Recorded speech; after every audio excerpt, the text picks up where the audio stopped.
So now that I've talked about all the generators in PSPSeq, I'm now going to move on to talk about the different effects. So what I have here is a file that has 7 wave file generators, and then each of them has a separate effect attached to it. So the first effect I'm going to talk about is CLP, or the clamper. So first of all, I'm going to unmute this track by pushing square. And you can hear how it has a drum loop playing in it. So I'm going to go to Synth, Edit Synth, Wave CLP, and select Effects at this point. And now we have the 3 parameters for the clamper. So the first parameter is type, and this sets whether or not the output is forced to be above or below the amount set in max. So if it's set to over, then the output is forced to be above the value of max, and if it's set to under, the output is forced to be below the value of max. So, so right now it's set to over, so that means that it's forcing the output to be over a value of 0.5. And any values that are sent through the generator that are less than 50% full scale are forced to become 50% full scale. So the last parameter is mix, and each of the effects have mix as their last parameter. And this controls the amount of the output from the generator versus the output of the generator sent through the effect that are sent to the output envelope. So when it's 0.0, this means that the effect is essentially not used at all. And if it's set to 1.0, then all the audio comes through the effect. And so what you can do is you can raise the amount that the effect is heard by changing the value of the mix parameter. So I'm going to hold triangle and use the analog pad to move this value up.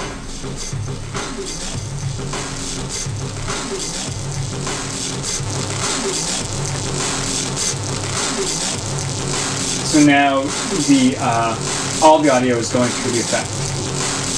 Now, if I lower the value in max, I can lower the effect of the effect when it's in the over mode. And I bring it all the way down to 0, we just get the regular audio back. If I raise it to a very high value,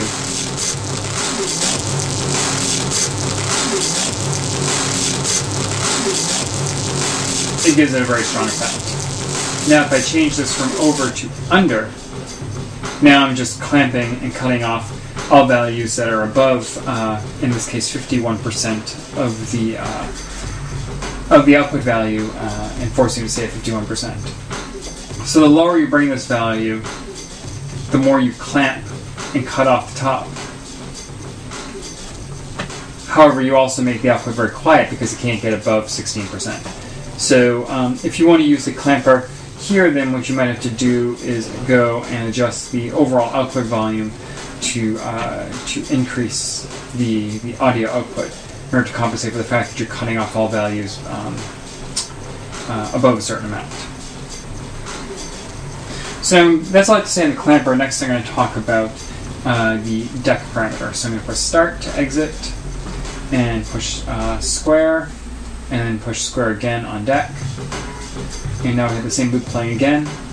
Now if I push triangle and left trigger and right trigger, then I get to the menu option where I can select the generator effect for the current selected track, the select effect, and now we have the 3 parameters that are used for DEC.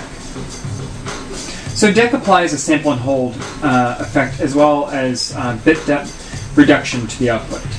The first parameter is sample hold, and it sets the number of samples the input is held before loading in a new value. The larger the value of sample hold, the greater the distortion due to this effect. So first of all, I'm going to raise endpoints to a high value so that way you won't hear the effect of that parameter. I'm going to raise mix all the way up to 1. So you can hear how the sample and hold has added sort of a metallic quality to the sound. Now if I increase this,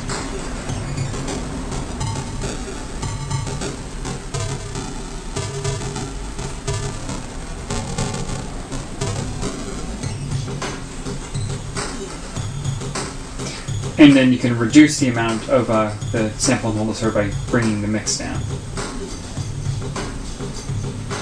So you can add a little bit of sort of grit to the sound by changing the sample and hold value. So I'm going to bring the mix all the way back up, and now I'm going to modify the nquants value. And what this does is nquants sets the number of distinct quantization levels in the output. So for example, if nquants is 256, then the output can be one of 256 different values. This is equivalent to turning the output into an 8-bit value, and the smaller the nquants becomes, the more dramatic the quantization effect. So right now at 3500, you can't hear it at all. What I'm going to do is I'm going to change sample and hold all the way to 0. And now what I'm going to do is I'm going to lower nquants.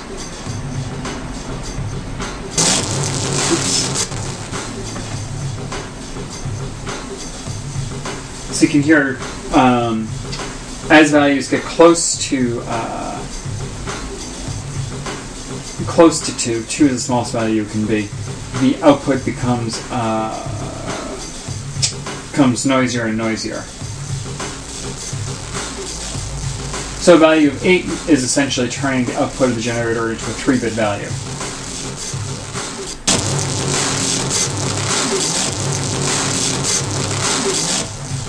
And changing to 2 makes it a 1-bit value, where it's either full scale positive or full scale negative.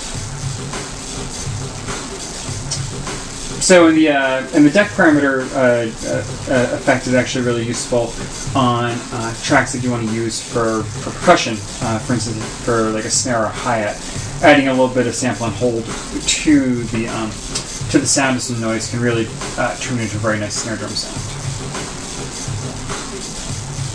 So now I'm going to exit the menu here by pushing Start and mute wave deck 0. And now I'm going to unmute wave mask 0. So now MSK is a bitmasker. The output of the generator is converted into a 16-bit binary number, and then a bitwise operation is performed on that value. And so I'm going to look at the parameters for mask by pushing left trigger, right trigger, and triangle, selecting effects. And now I see 3 values for mask. So the type parameter determines the type of bitwise operation that's performed. It can be either a logical OR and XOR or not. So first of all, what I'm going to do is I'm going to change the mix value to be 1.0. So again, we're adding in a pretty harsh distortion to the sound. So I'm going to change the type value by holding triangle and left trigger, and then using the D-pad to step between the different values.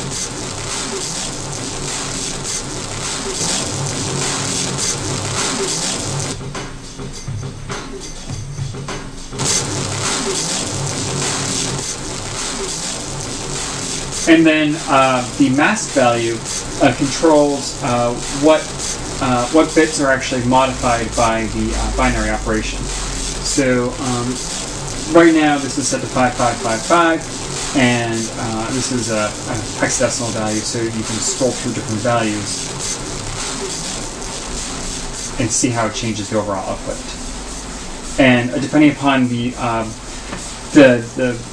masking type you do and the masking value, you can create very small and very large outputs.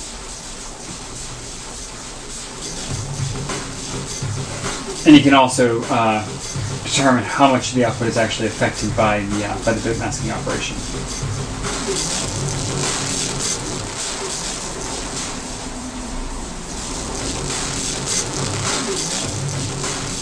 So again, like with other generator effect parameters in PSPSeq that are a little non-traditional, really the best thing to do is just to get in there and set up some loops and experiment with them to see what kind of sounds you get out of it. So I have to say about the bitmasker, so I'm going to push start, mute it by pushing square, and then the next effect is PCF.